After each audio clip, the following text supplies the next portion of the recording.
भगवान की जय। प्यारे कृष्ण कन्हैया लाल की जय। श्रीमद् भगवद गीता अध्याय 2 श्लोक 16वां से।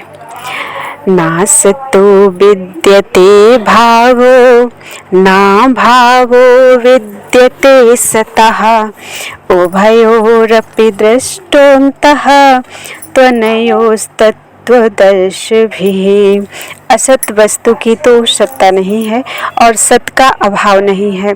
इस प्रकार इन दोनों का ही तत्वज्ञानी पुरुषों द्वारा देखा गया है। अविनाशी तु तद्विद्धि येन सर्वमिदं ततं विनाशम् अव्ययस्यास्य न कश्चित् कर्तुमर्हति। नाश रहित तो तू उसको जान जिससे यह संपूर्ण जगत दृश्य वर्ग व्याप्त है। इस अविनाशी का विनाश करने में कोई भी समर्थ नहीं है। अंतवंत इमे देहा नित्यस्योक्ताः शरीरिणः अनाशिनो प्रमेयस्य तस्माद्युध्यस्व भारत।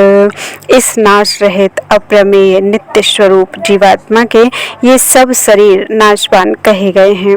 इसलिए हे भरतवंशी अर्जुन, तू युद्ध कर।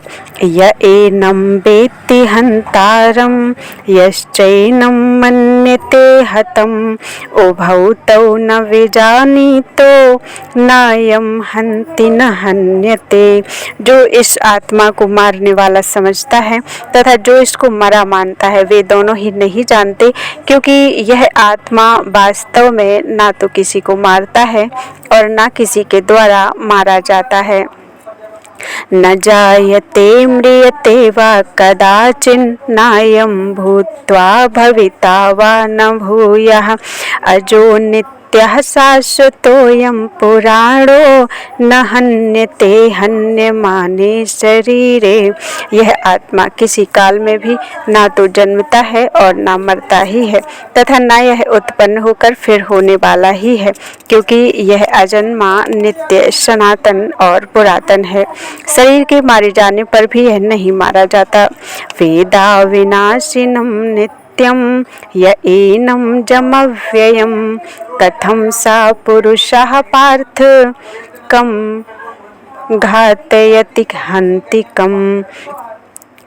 हे प्रथापुत्र अर्जुन, जो पुरुष इस आत्मा को नाश रहित नित्य अजन्मा और अव्यय जानता है वह पुरुष कैसे किसको मरवाता है और कैसे किसको मारता है। वासांसि जीर्णानि यथा विहाय नवानि गृह्णाति नरोपराणि तथा शरीराणि विहाय जीर्णान् अन्यानि संयाति नवानि देहि। जैसे मनुष्य पुराने वस्त्रों को त्याग कर दूसरे नए वस्त्रों को ग्रहण करता है, वैसे ही जीवात्मा पुराने शरीरों को त्याग कर दूसरे नए शरीरों को प्राप्त होता है। नयनं छिन्दन्ति शस्त्राणि नयनं दहति पावकः न चैनं क्लेदयन्त्यापो न शोषयति मारुतः। इस आत्मा को शस्त्र नहीं काट सकते, इसको आग नहीं जला सकते, इसको जल नहीं गला सकता और वायु नहीं सुखा सकता।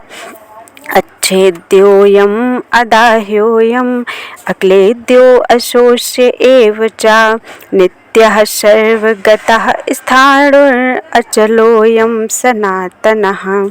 क्योंकि यह आत्मा अच्छेद्य है, यह आत्मा अदाह्य है, अक्लेद्य है और निसंदेह अशोष्य है तथा यह आत्मा नित्य सर्वव्यापी अचल स्थिर रहने वाला और सनातन है।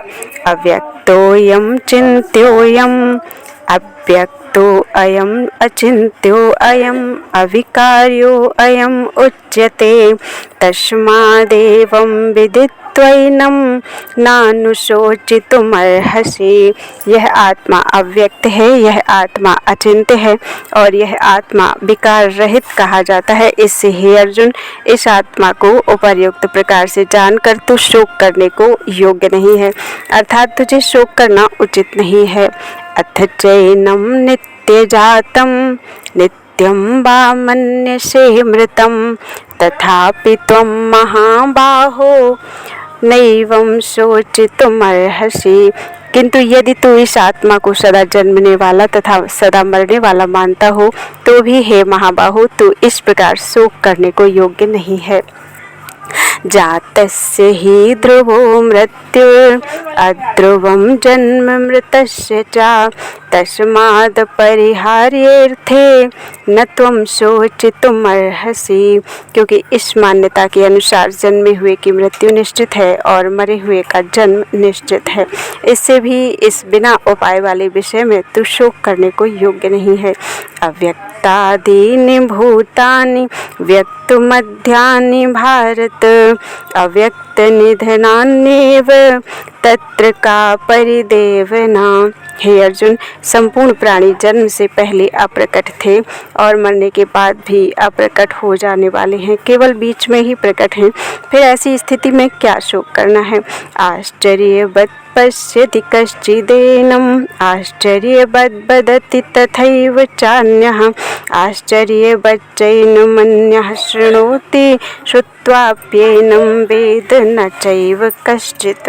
कोई एक महापुरुष ही इस आत्मा को आश्चर्य के भांति देखता है और वैसे ही दूसरा कोई महापुरुष ही इसके तत्व का आश्चर्य की भांति वर्णन करता है तथा दूसरा कोई अधिकारी पुरुष ही इसे आश्चर्य की भांति सुनता है और कोई कोई तो सुनकर भी इसको नहीं जानता।